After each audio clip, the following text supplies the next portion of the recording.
am servant of the secret fire, wielder of the flame of Arnor. The dark fire will not avail you, flame of Udun! You shall not pass! Oh yeah, we're doing this.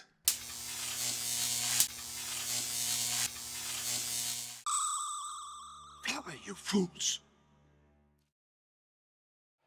Hey folks, Dave here. The Lord of the Rings series was my introduction to kind of the fantasy world, and it means a lot to me, and plus they're just really well done movies. So I got really excited when I saw these two figures on printables.com of Gandalf and the Balrog. I knew immediately, as soon as I saw those figures, that I wanted to try my hand at creating a diorama of that famous scene in the Mines of Moria where Gandalf was standing off against the Balrog. You know the one. You shall not pass! Yeah, that one.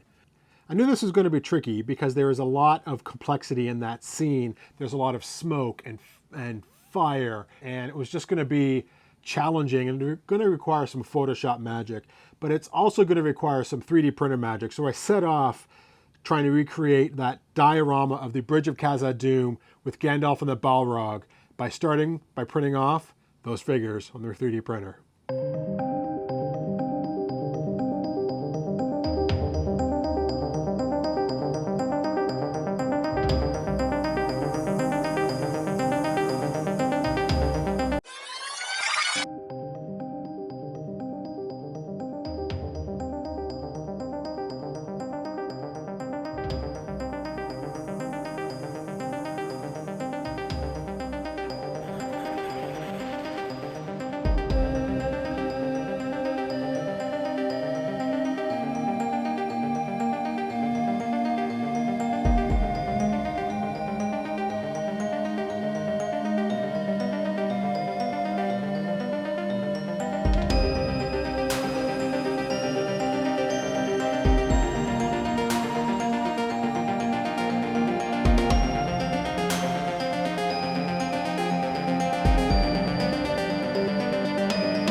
So I have my diorama set up. Very simple Bridge of Khazad-dûm with Gandalf and the Balrog. It should be enough for taking the photos that I need.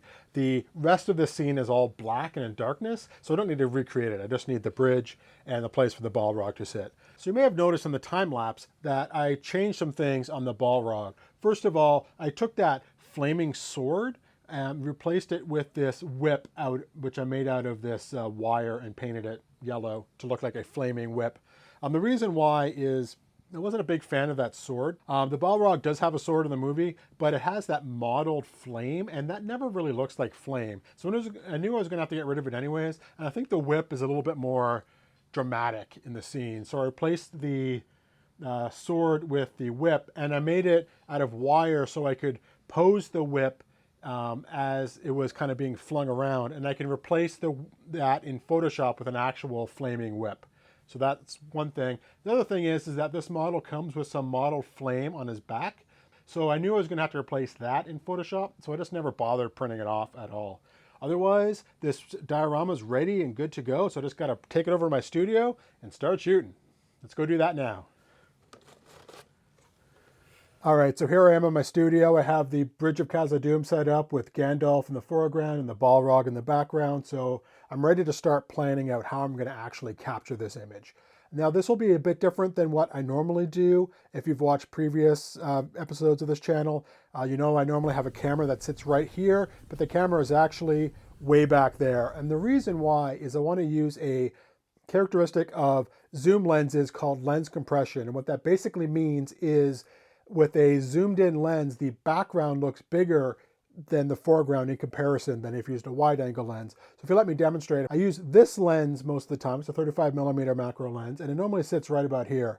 And if I take the image with this, Gandalf looks much bigger in frame than the Balrog does. But if I take the same setup using a telephoto lens, which is about 150mm, the Balrog actually ends up looking much bigger in frame than Gandalf does. And because the Balrog is much bigger creature, that is the effect that I'm going for. So telephoto lens. The second thing is that I'm going to shoot both of these separately. And the reason why is that the Balrog is going to be mainly lit by himself. He's going to have his own flame that he generates being most of his light. Whereas the Gandalf figure is going to be lit partially by other lights that are in the scene from the ceiling of the mine, and also from some magic that's going to come from his staff. So I want the lights to have a different quality. At some point in time, I'm going to have to deal with this whip effect going on. In the lore, that whip is a magical whip, so it's just like a light. This is a wire, so it's not the right look, so I need to replace that with a light. So if I have the element shot separately, then I can simply remove the whip from the back and then replace with a light one, and I don't have to worry about masking around Gandalf.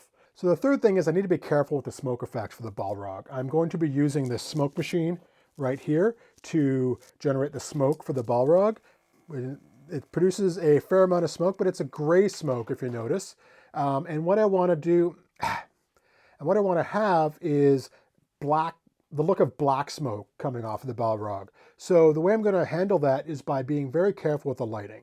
So to do that, I'm going to turn off the house lights and then turn on a single lube cube with a directed light attachment that is shining just on the Balrog's head itself. And then when I put in the smoke, it should hopefully be darker. So I'm just going to play around a bit with this and try to get the smoke in the right spots and the Gandalf lit properly. So I'm going to start shooting, starting with the Gandalf. Let's get to it.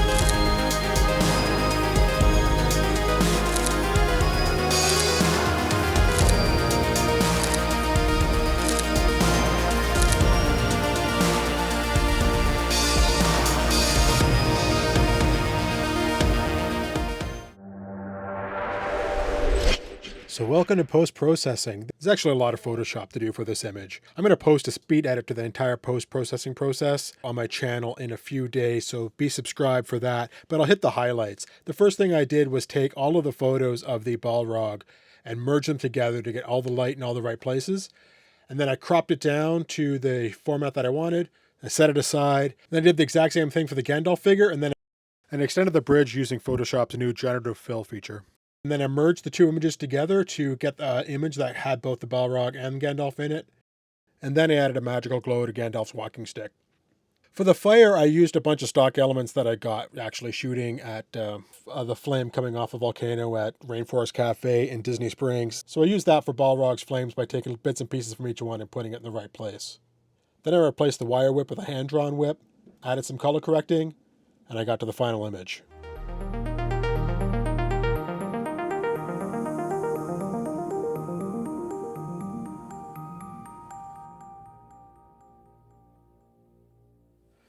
All right, mission accomplished. I'm really proud of that image. I think it really faithfully recreates that scene, and I'm really pleased with the final result. That image took a lot of Photoshop, but I think it was well worth it. And these figures here actually look pretty good, so they're probably going to have a spot on my shelf, and I'll be able to enjoy them for years to come.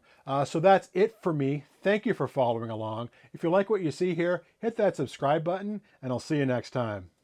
Cheers.